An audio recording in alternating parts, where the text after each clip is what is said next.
কানাঘোষা শুরু হয়েছিল আর্জেন্টিনা ম্যাচের পর থেকেই। 5 বারের বিশ্ব চ্যাম্পিয়ন ব্রাজিল এর আগে কখনো বিশ্বকাপ বাছাই পর্বে 4 গোল হজম করেননি। আর্জেন্টিনার মাটিতে সে লজ্জাটাই পেতে হলো তাদের।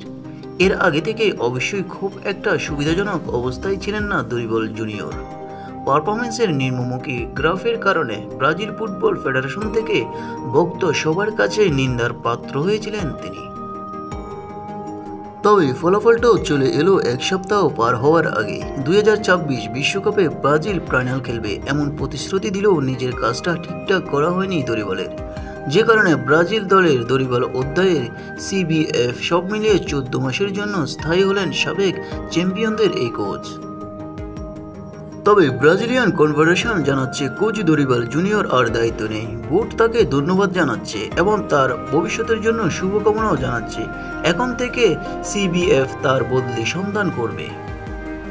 তবে 62 বছর বয়সী দরিবল 2024 সালের জানুয়ারি থেকে ব্রাজিল দলের দায়িত্ব ছিলেন।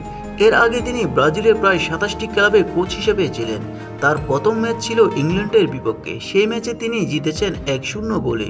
এরপর স্পেনের সঙ্গে 3-3 গোলে ড্র করে দরিবলের জনপ্রিয়তা নিয়ে যায় তুঙ্গে। তবে সেখান থেকে বাস্তবতার মুখোমুখি হতেও সময় লাগেনি তার।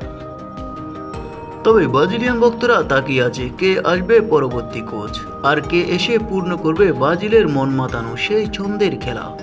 নিউজ বাংলা 29।